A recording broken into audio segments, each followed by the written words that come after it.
It's time for KPBS Midday Edition. Today we're talking about the unique set of hardships LGBTQ immigrants are facing, plus the reasons behind the upcoming drag march for trans rights.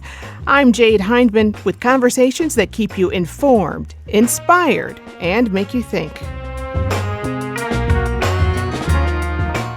The work local organizations are doing to help LGBTQ immigrants navigate the moment amid raids. LGBT people are everywhere, so we're definitely migrants, where some of us are happen to be undocumented, where people struggling with making sure that our dignity is respected in so many different levels. Plus, organizers of the upcoming drag march for trans rights hope to advocate and celebrate the trans community. That's ahead on Midday Edition.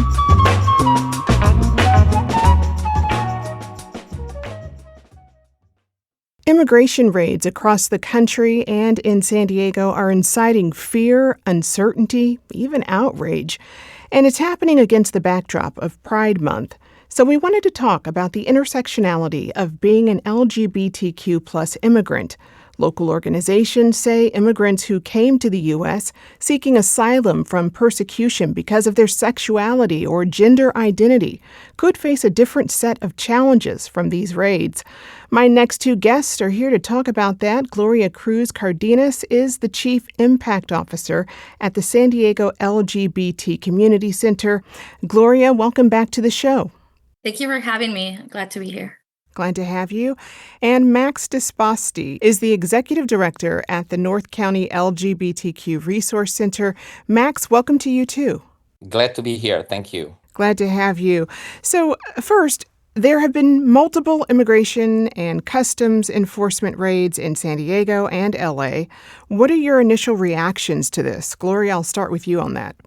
Thank you for having us and bringing this important topic to our community. We know that historically, LGBTQ plus migrants are often disproportionately affected by immigration enforcement and detention. We know folks from our community that are detained, face higher risk of abuse, isolation, and many times access to affirming care. And we know that, with what we've been seeing here in San Diego and also in LA and other parts of the country, that LGBTQ plus migrants are being, detained and having to face this type of risk during detention. And Max, what are your thoughts? Well, very well stated, Gloria. Thank you. I think also it's an opportunity for us to share with the world and our community, in this case, that LGBT people are everywhere. So we're definitely migrants, where some of us are happen to be undocumented, where people struggling with making sure that our dignity is respected in so many different levels. The due process when it comes to being served as a migrant, but also as LGBT identities, as Gloria pointed out. So. Right. I mean, can you talk more about some of the unique challenges that LGBTQ plus migrants face, and specifically as a result of these raids? I can go. I would say throughout the years, and then definitely through the raids, LGBT people usually they live a dual experience, because as migrants sometimes are struggling to come out as LGBT people because their journey of coming here sometimes is very dangerous. It doesn't allow them to be authentic to themselves. So we receive a lot of trans folks that come through the border that had to literally hide from their own community. And then once they come into the US, they had to hide as a migrants, right? So it's a dual challenge for them in experiencing the experience as a migrant. And right now with these raids, obviously the criminalization, so migrants as a whole, in being racial profiled just for being here and not look like someone that belongs, it's definitely challenges for LGBT people, along with many others, of course. But the peculiar challenges for LGBT people has to do with their own identities, even within their own communities. And Gloria, you touched on it earlier. What are your thoughts? Definitely. I agree with Max. And I also think that this type of enforcement, right, like that it's targeted to our community, right? And we live at the intersection of our identities. And, we've seen many of these ICE raids are just, they're not really like targeting people who had any history. In particular, we know that they're focusing on, for instance, recent arrivals. In this last few years, many of the recent arrivals have been members of the LGBTQ plus community who have, left their home countries after being persecuted for their identity, right? And so I think part of that we're seeing is this type of rates are also creating a climate of fear, especially for those folks who have recently arrived and have are in the middle of their asylum claim, or they're in process of adjusting their status, and now getting caught in this process where this limbo. We've seen increase of presence of this type of ICE raids at the courts, right? And many folks are showing up to their immigration hearing to follow the process of seeking asylum, which is a right that many of these folks have and is awarded, right? And so we definitely seen the increase of fear, but folks are still going through their hearings, and we're seeing this fear mongering happening at the courthouse as well. And so part of it, what we're doing is uplifting local resources that, so hopefully folks, as they're showing up to their hearings, they're also having some type of representation and basic information related to their rights, as well as they're facing this new challenge, which is, this type of confrontations that are happening. Well, there are several local groups here that advocate for trans migrants, and I'm wondering if you can talk about some of the additional hardships they're facing, and particularly trans women, Gloria. Yeah, no, part of the work that we do here at the center, we have a Project Trans, and we also have a community group, Transgénero 2000, which they recently celebrated 25 years. And so a lot of these folks have been working with the community for many years. And, one of the challenges is that, many of the folks that we've been supporting have already gone through the credible fear interview, have gone through the legal process. And, at the same time, we're also facing challenges accessing healthcare. We've seen the recent acts at the state level where some of this funding that was going to support this expansion of Medi-Cal, now it's going to be impacting many transgender folks who are going through their transition process and needing that access to that health care. And so there's a lot of barriers that are coming along with this type of heavy enforcement, and we see the trans community being heavily impacted with this double impact, right? It's on the immigration front, but also in the direct attacks this administration is having on the transgender community. Max, do you have anything to add to that? I would just add, which also Gloria mentioned, the fear that our community is experiencing in top of everything. I think the fear of being erased as identity is part of this process and this journey. So a lot of the migrants that come here, they're really hoping to find a better place. And unfortunately, in the past few months alone, they have experienced the violence that is very similar to the one that they used to experience from the the place where they're coming and running away from. So the lack of applying for refugee status, the lack of support in doing so, the lack of due process is making all of that very, very difficult, even more than it already was. Well, I want to talk about the support you all offer. Because, Max, the North County LGBTQ Resource Center has immigration services that help people navigate some of these problems. Can you tell me more about that? Yeah, for many years, for the reason that Gloria was sharing, we have been stepping up and stepping into supporting our migrants community, not only those that happen to be LGBT, but all of them. Just 2 years ago, our center was in the front line of supporting the migrants that were dropped at the Oceanside train station. At that time, we had unleashed a collaboration with Interfaith Community Services to do that, just to connect migrants with their sponsors throughout the United States. And we've done that for months during that crisis. So we do services at the center. They are helping people to be connected to legal services, but also advocacy. In partnerships also with the San Diego LGBT Center, we have done a lot of Know Your Rights in Spanish and English, really informing and empowering our community about their rights, even when they we can see that they're not often respected.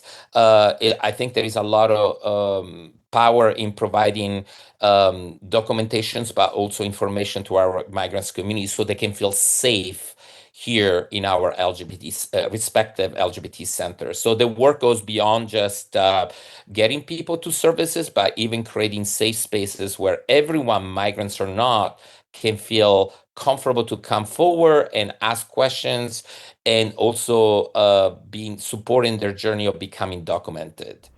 And you're also working with Jewish Family Services and other groups to make those resources more robust, correct?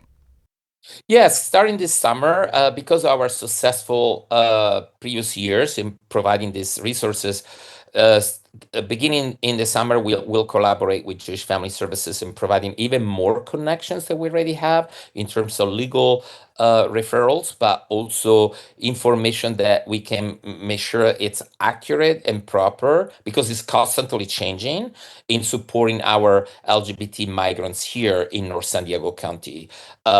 We have other great organizations in North San Diego County. They are doing the work of supporting migrants, like Universidad Popular, for instance. I would say our work is more with the lenses of queer people and understanding the challenges, the peculiar challenges that LGBT people are experiencing through that process. Well, Gloria, what about the LGBT Center? Can you talk more about how you're supporting LGBTQ immigrants during this time?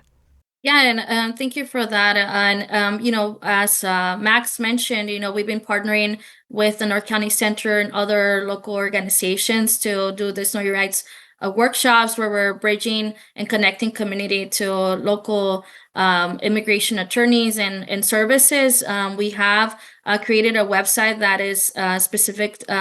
Including a lot of Know Your Rights information at the local level, at the national level.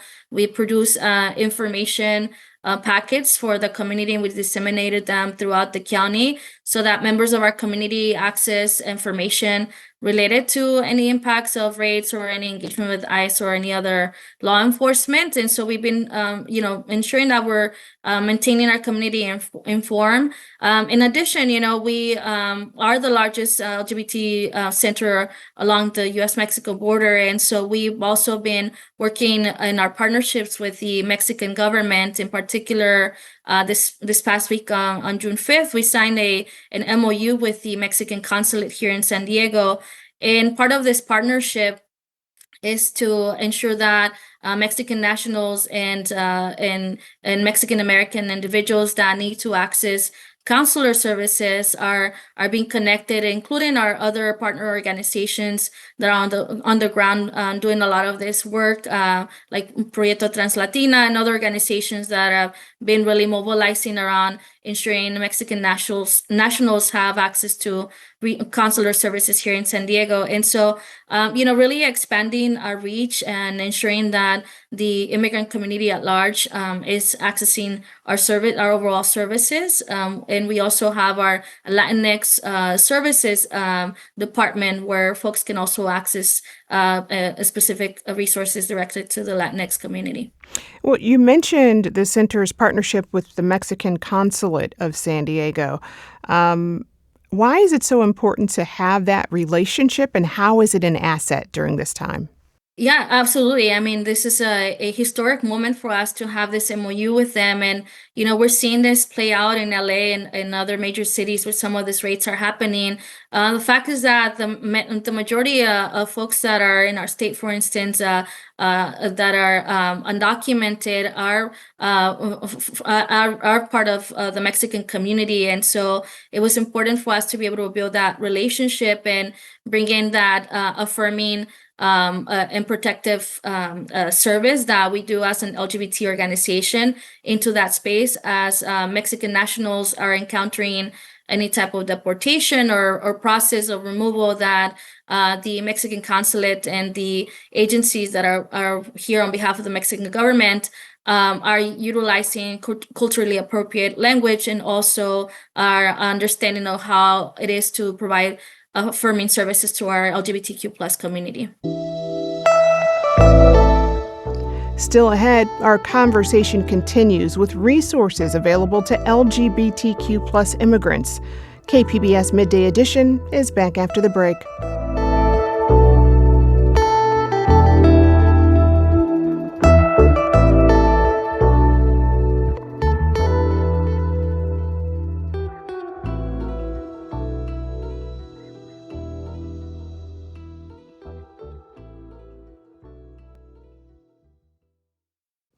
Now on The Finest. In San Diego and beyond, Our Lady of Guadalupe has morphed in meaning and form over the past 500 years. She can be a source of comfort. She can be a source of pain. Her power comes because she has all of these different facets to her. Listen now wherever you get your podcasts. You're listening to KPBS Midday Edition. I'm Jade Hindman. I'm here with Gloria Cruz Cardenas, Chief Impact Officer at the San Diego LGBT Community Center, and Max Dispasti, Executive Director at the North County LGBTQ Resource Center. We're talking about how two local organizations are supporting migrants during this moment and the intersectionality of being an LGBTQ plus migrant. So, Max, do you have personal experiences or stories you're comfortable sharing that might speak to the current moment? There are definitely many. Also, I'm a former undocumented person for many years. Used to struggle through the visibility of being someone trying to do work in California, but also being undocumented myself. That was quite some time ago. But I would say the story that come to us, our story of isolations and violence. I don't think a lot of people realize that the journey of coming to the U.S. it's already a deadly journey. I commend the center in San Diego for establishing this partnership with the ambassador of Mexico, because also our job is to take care of our siblings outside the border. And there are a lot of LGBT people that are waiting to enter. They are actually applying the legal process, coming for safety. And sometimes in their journey of waiting for coming over is where they are actually being harassed or even killed. So these relationships are really life savings. And because when people come here, they need the support that's not just material, physical support, but also the understanding of our communities so that we can really rally with them and not against them. And Gloria, are you comfortable sharing anything about your journey? Yeah, no, similar like Max shared, I also used to be undocumented myself and, really see that the journey many of folks make. And, I came here as an unaccompanied child myself and really navigating being LGBTQ plus and an undocumented person really was a very difficult thing for me. And I know that that's the experience of many folks in our communities. And for me is another reason why this work is so important, but also very personal, seeing that our community in general that are being harassed at this moment and being criminalized through this show of heavy force through this ICE raids, it's really dehumanizing of our community, and definitely have experienced that and seen that playing at a larger scale in this moment. It's difficult, but for me is another reason why I continue to be part of this fight and look at this work that we do in our organizations from intersectional lens. We are choosing to care and treat our communities with dignity and justice, and we're not going to stop, and I think part of it is we're combating the misinformation, but also ensuring that our LGBTQ plus immigrant community is feeling safe in our community, and that the community at large understands how much what's currently happening around immigration impacts our LGBT community as well. And immigration aside, what are ways you're helping the larger LGBTQ plus community in the region? I mean, how are you continuing to cultivate safe spaces for the community? I think it's been a new challenge this year. We are very used to counter false narratives that have affected the entire LGBT community, immigration aside. I think in the past 3 years, we've seen ramping up those false narratives against our community in school boards, in city council meetings.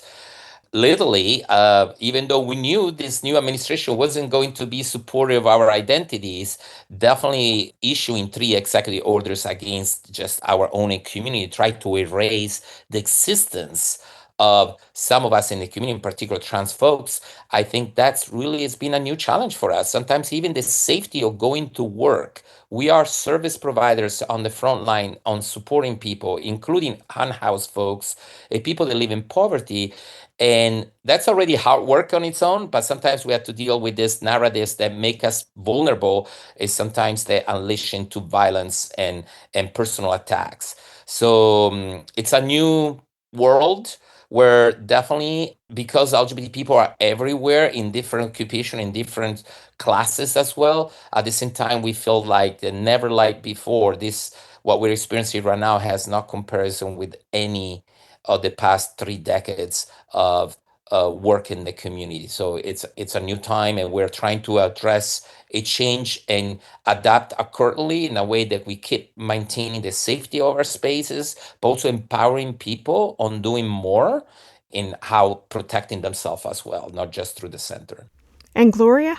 Yeah, I agree with Max. And, I think for us at the San Diego LGBT Center, we're just stepping up more and ensuring that we're providing legal clinics, mental health support, HIV prevention, and just ensuring that there's safe spaces for our LGBTQ plus community. I know the part of the work has also been to ensure that we are not in silos as organizations that are leading a lot of the work for our community. So we've been very intentional about ensuring we are partnering with other organizations here in the region so that we, as the continued attacks are against our community happen, that we are a united front and that we are continue to be resilient, right? Like we have been a resilient community for so long, and for us it's just continue to be resilient and united, but also continue to have pride within who we are as individuals and are part of this community. I think that one of the other big important things about our community is that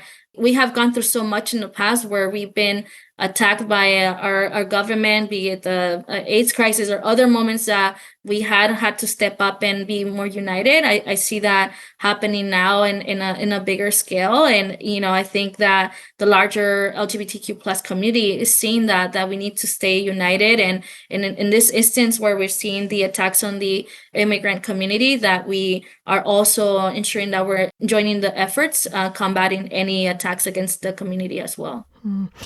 Where can people reach the San Diego LGBT Center and the North County LGBTQ Resource Center if they are in need of support? For the San Diego LGBT Community Center, they can always call our general line, which our phone number is 619-692-2077.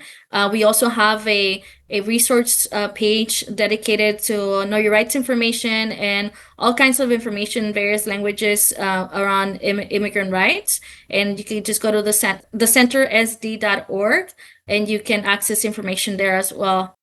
For the North County Center, very similar. The number, though, is 760-994-1690. The website is ncresourcecenter.org. And also, you don't have to come to our office in order to be served. We do telehealth. We take appointments over the phone or via Zoom. Our case workers are taking appointments over the phone or over Zoom meeting. We really want to facilitate the support of people and meet them where they are in any part of the region here in North San Diego County. All right, and we'll have a link to those resources and more on our page at kpbs.org/midday.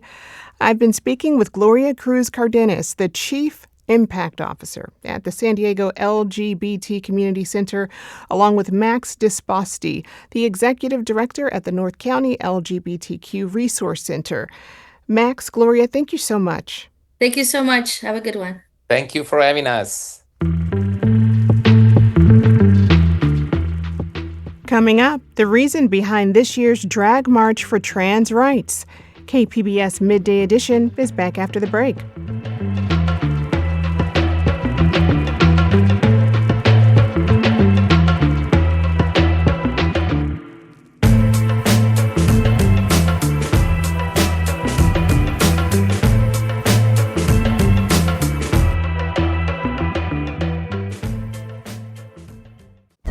Now on The Finest. In San Diego and beyond, Our Lady of Guadalupe has morphed in meaning and form over the past 500 years. She can be a source of comfort. She can be a source of pain. Her power comes because she has all of these different facets to her. Listen now wherever you get your podcasts. You're listening to KPBS Midday Edition. I'm Jade Hindman. This Sunday, local drag entertainers are organizing a march for the rights of transgender people. In the face of ongoing efforts to pass anti-trans legislation across the country, my next two guests are longtime advocates for the local trans community, and they helped organize this weekend's march. I'm here with Amber St. James. She is a drag producer, educator, and activist, along with Paris Sakumi Max. She's also a drag entertainer, community activist, and business owner. Amber, Paris, welcome to the show. Thank you. Hi, happy to be here. So glad to have you both here. Okay, well, so this year's Drag March for Trans Rights is really focused on bringing visibility to the trans community during a time when their rights are under attack. Paris, can you talk about the political landscape surrounding this year's march? It's very urgent right now. So the visibility and the show of support really needs to be there because everyone is pulling things out of nowhere, and it's almost difficult to catch your breath trying to keep up with everything. So the urgency is really there for us right now. Specifically for us here, in San Diego, yes, we're in California, yes, we're in San Diego. We have a little bit more comfort here as queer folks. So for us here, we look more extended to how we can support our siblings in other states and locations that doesn't necessarily have the support that we have here.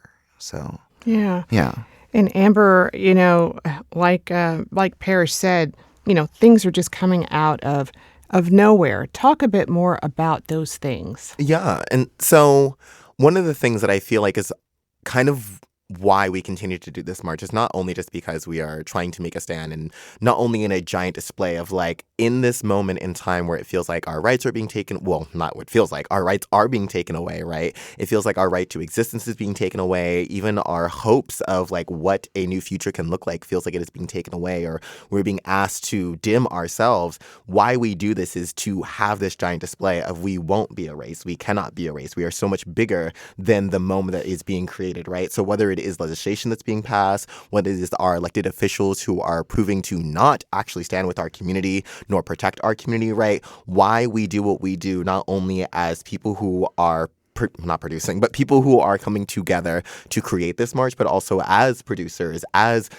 performers, as trans advocates, like what we do is in trying to inspire people, right? And I feel like that's one of the things that we wanted to do with this year's march, was even in the intention of how we asked our performers to show up in their performances was to do something with intention, right? We love our performers that can do the 3-minute Britney Spears, and, that is fabulous and iconic. But we also wanted to be able to encourage them to do something that spoke to why they march, right? That spoke to why they want to fight for their trans siblings, right? Uplifting, relevant. Exactly, right? Moving. And so much of why we are excited for this year is not only in how we encourage and provided the opportunity for our entertainers to be able to do that, but is also in how we were able to have so many more people participate. So not only are we doing like the big main show that we always do, not only are we doing the march, but we're also now having a pre-show.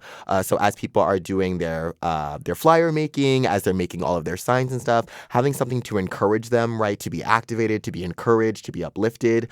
We've also introduced March Route ambassadors, so that we were having different spaces where people can feel, again, encouraged and empowered while they are marching towards the main show that happens at Rich's, right, with the rally and the speakers, right? So we are really trying to find every way that we can bring in so much more of our community, because right now we're feeling so disconnected. We're feeling like we have no one. We're feeling like there's not a community, because that is so much of what the opposition wants us to feel like, is that we are alone, that we are powerless when we are not. That isolation. Mm-hmm. And there's also this big emphasis, on getting the community connected to resources and groups at the march you all are holding. Outside of events like this one, is that difficult for people to do? Yes. I mean, so I came out initially well, I was pushed out of the closet when I was 11, very young. My mom used the center in Hillcrest to kind of navigate, this journey that none of us knew, what to do with. And then eventually came out trans at 16. But, a big thing for my mom that she always tells me was the hardest part was actually just taking the step to be able to walk in and be like, hi, my child is in this situation. What support can be given? Not everybody's brave enough to even do that step, though. So I see so much folks in our trans community that come out in their 60s, 70s, 80s. And the story seems to be quite similar all the time, is that they didn't have a path to be able to do it. They knew long before. So they were just living in this turmoil this whole time. So it took them a while to be able to, one, summon up the courage within themselves and the confidence within themselves, but also two, to find what actual resources they actually needed to go to take their steps into their journey. A lot of times for myself, I have access to a lot of, support. But even for me, for my medical journey, sometimes navigating insurance and navigating, different organizations that support trans folks and being able to get support for myself, that's difficult. So I can only imagine that someone who hasn't walked my path, how daunting and scary it could be for them to be able to do it. Well, I mean, something that you bring up is that some people are just now finding their tribe, if you will, at 60 years old. Can you talk about what that does to a person to not be able to live authentically until they're in their 60s? Example for me. So I go to a bar here in San Diego. It's a trans forward bar. And someone very specifically dressed up for the first time that day and went to the bar and introduced themselves. And when they introduced themselves as their chosen name, there was such a glow and a light to it. And then I saw a little bit of emotion coming from them, a little teariness. And I asked, I was like, hi, okay, where are we at? And they were like, it's just really nice saying that name out loud to somebody else. I've never said that name out loud to somebody else before. And there was such a light to it.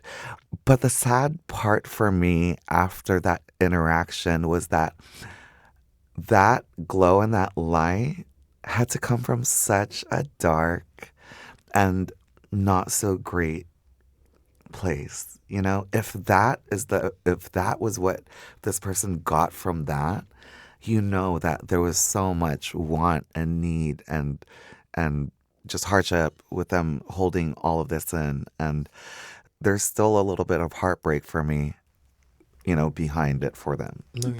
I mean, I feel like that's, even having spaces like that, right, is us understanding like that is a resource as well. Like not only like having like the typical resource of like, oh, there's a resource fair and we run this nonprofit, but like understanding that space is a resource for people, right? Knowing that that was a space that they can go into and be able to hear their affirming name, be able to dress in a way that was more affirming for them, and recognizing that like to be able to have that interaction with Paris, I'm sure was like something that will forever be a core memory.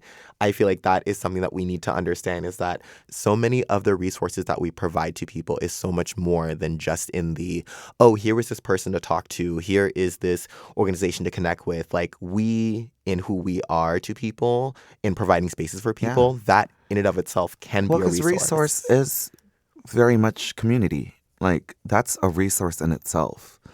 My friendship with you, my sisterhood, my siblinghood with you is a resource for me. There's so much knowledge that you have, and there's so much take that you have on things that I would never get unless I knew you. So that's a resource for me, No, absolutely. So, and I just hope that people remember that, because I feel like a lot of times, especially with everything that's happening right now and people wanting to get active and wanting to do something and feeling like, oh, well, I have nothing to provide. I have no resources. I have nothing to give. You providing space to people, that is a resource. And it's free. It's something that you can provide at any moment in time. You can do it IRL. You can do it online, right? It's one of the beautiful things that intergenerationally is something that we can provide to one another. So as we talk about folks that are, just coming into themselves at the age of 60, right, is recognizing that having people around you and finding those spaces and finding those people, that is a beautiful way to be able to be a resource and be able to provide as a resource, right? Yeah. I mean, so you both are longtime community advocates and drag entertainers. In a lot of ways, drag has a long history of activism. How are you thinking about the intersection between the two during this current moment, Amber? Ooh, I mean, for me, for people that have ever seen me perform or that follow me on social media, like I make it very obvious in the ways that I weave in my activism and my advocacy, right? So not only in the performance will it be, I will have some section that is thought-provoking, whether that is a monologue, whether that is the visuals that you're seeing, right, that will evoke some kind of emotion, whether that is wanting you to get active, get out there and vote, or get out there and protest, or get out there and get your voice heard, right?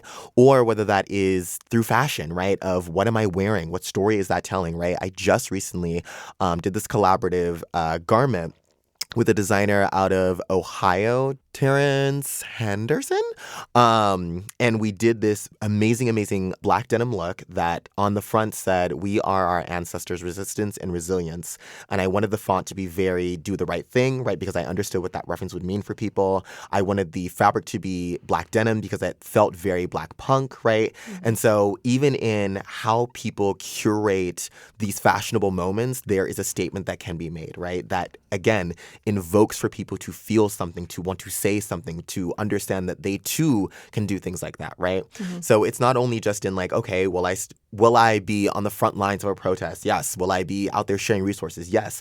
But also figuring out what are ways that I can get people active, speaking and thinking, even from the other side of their phone, right? Is understanding that like all of that is part of the advocacy work that I do. Yeah. Paris?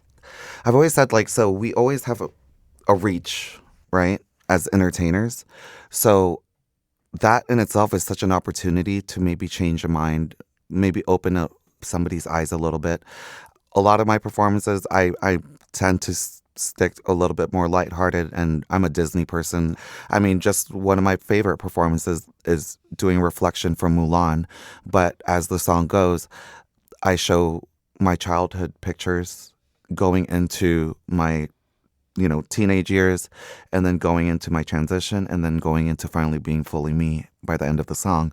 And I've always seen such a reaction from folks of like, whoa, it's a nice platform to have. But also with us, when we host our shows, like Amber, I'm sure does it differently, but I always end my shows with, if you enjoyed our show, I know everyone sees a lot of things about drag queens on social media and on the news. And I just ask everybody that if you enjoyed our show this morning, please remain an ally to our community all year long. You can't enjoy us one day and then turn around the next and be a hater. That's not cute, Mm-hmm. So I always get to end it with a little bit of a spiel like, yeah, we made you laugh and we made you have a good time and dance around and all that stuff. But this is still an art form, and we are still humans in front of you.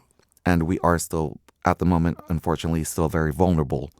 So help us out. If you're going to love us, love us. Absolutely. And I also, I want to say something because I feel like you skirted around like how you perform. And I want to affirm that you performing and doing the happier side is also like that is part of that advocacy. Oh, yeah, work no, as well. totally. Like, our joy is also. Exactly. Our providing joy, that joy. like the example of joy and happiness as who we are. I'm like, yeah, no, totally. I try to make sure that is also seen. It can't just be just our hardship, because it's a balance of both, and that's what makes us who we are. Absolutely. That joy, being able to refill that joy is what allows us to be able to make it through that hardship. Yeah. Thank you, sister. Of course. Oh, you're so sweet. I love it. But speaking of your advocacy and really creating space for joy, I want to circle back to the march. So where can people see you all in action? Who will be there in the mix of entertainers and local LGBTQ plus groups? And what are you most looking forward to? Amber? Ooh, I mean, I'm looking forward to the energy. Like, I know with everything that is going on, with the many different marches that are going on across the country, across the county, like across San Diego, right? That I know that energy, that palpable energy of feeling community there, feeling like we can do anything because we can do anything, that is what I am most excited for, right? I mean, I'm also excited because we're going to be having Honey Mahogany this year. So we're very, very excited to be able to have her come down, speak to all of our amazing community down here to encourage them and uplift them. And I know we every year are always trying to introduce new entertainers into the like drag portion that happens during the like speakers and rally and stuff. And so I'm always very, very excited to see the new energy that comes out of them. All of the amazing different people that we're having participate this year, both in the pre-show pop-up as our March route ambassadors, all of the typicals that we've had, you know, and all of that fun camaraderie and sisterhood and siblinghood. I'm excited for the entire day. I think it's going to feel like a family reunion that has that oomph of that purpose of like, we know what we are here to do. Paris, what are you looking forward to? I am looking forward to the youth that come out to this because I've seen it time and time again every year that we've done this, that the youth and their parents that get to see that, oh, wait, my kid's going to be fine. Like they have this community with them, my kid's going to be fine. And there's the kids that also are navigating who they are at the moment.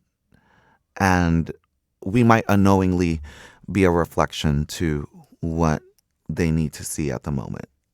You know, for me, it was a very difficult time when I was 11 as a young kid because my references to trans people at the time were Jerry Springer and Sally Jesse Raphael and Ricky Lake and all those negative shows where people were yelling at them from the audience and calling them names and saying, you know, inappropriate things to them. So it was such a relief for me when I finally did come out and I was able to see trans folks that were going to their job and going to their community and living and thriving and having healthy lives. So I think that that's something that I've looked forward to every year. And also I've made really great friends with the kiddos and their parents. You really have. Yeah, you make the people cry every time. They became like lifelong friends and they're always like going to my shows and my children's shows and everything. So it's really nice. Yeah. I mean, Amber, Paris spoke to representation and seeing a reflection of herself and so many people seeing a reflection of themselves on stage. What was your journey like? And what does that mean to you? Ooh, I mean, this feels like both an easy and loaded question. As the very outspoken Black bearded queen that I am, I mean, representation for me, it is the lifeline of what I do, right? Like so much of what I do is about being that representation that so many people have felt that they have never seen anywhere that they have gone, right? Existing at the intersections of being Black and being queer and trans femme and all the other things that I identify as, right? It feels like there is never enough representation, right? Because there was so much of an oversaturation of the dominant discourse that you must be, you know, white and cis and all of these things, right? Because that's all that we ever tend to see, right? And so anyone who exists outside of that always feels like they are, you know, scratching at the opportunity to see themselves represented in anything. And so it has always been something that I hold close to my heart to be that representation in any way, shape, or form, that you can look different, you can be different, and you can be just as joyous and powerful as anybody that they say that you can't be. It's like totally okay. Yeah. It's not a big deal. Well, beyond the march, what are your hopes for driving community action moving forward? I think for me, I hope that everyone takes their first step. Okay? Because a lot of times it takes that first step and then you realize, oh, wait, I do have access to being a very effective ally.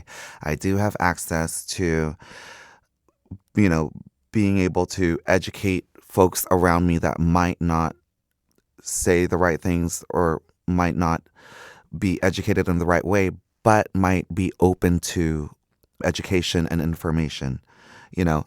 But also I think I'm hoping that folks start speaking up a little bit more. I'm not telling you to yell at each other, but if you do hear, you know, a coworker or a family member say something derogatory or negative about the trans community or the queer community, say like, hey, That's not cool. Maybe you can take it further than that and find a way to educate them and whatnot, but at least saying, hey, that's not cool, might help them think twice doing that. Because a lot of times these folks have people who are their sounding boards and are just agreeable to them all the time. So they're not used to people kind of giving them a heads up of like, you're not being very nice at the moment. So I think the more that we start doing that, the more accountability people will have. I think for me, what I'm hoping past this march is that people find the comrades that they needed to build their capacity. Because I feel like so often, as folks that are as involved or not as involved as people want to be within the movement, I feel like the one thing that I hear is always lacking is capacity, right? And so I feel like what I truly, truly hope for our community, both in this march and in this movement, is that they find those comrades that they can lean on, that can help build that capacity to know that they're not alone in this work, that they are not the single person who is doing this, that there are other people that they can lean on, that they can go to, that they can feel empowered by, that they can cry with, right? That they can scream and yell with, like whatever it is that they need, that they have that at their fingertips. And I hope that is what people find at this march, that they find their people to do this work with. I've been speaking with Amber St. James, a drag producer, educator, and activist, along with Paris Sakumi Max, drag entertainer and community activist. This year's Drag March for Trans Rights will kick off at Urban Moe's in Hillcrest this Sunday, June 15th, with sign making and a pre-show. A sidewalk march will begin at 3 p.m. with performances starting at 4:30 p.m. And of course, we'll have all that on our website, kpbs.org. Amber, Paris, thank you so much. Thank you. Thank you. Honored. Truly.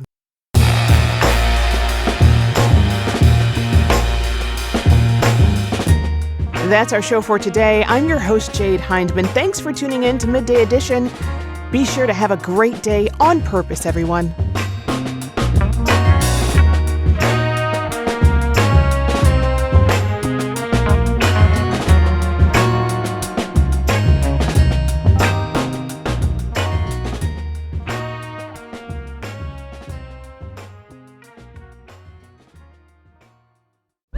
Now on The Finest, we examine an icon. Our Lady of Guadalupe has been a powerful symbol for 500 years, and artists have reimagined her as a source of resilience and pride.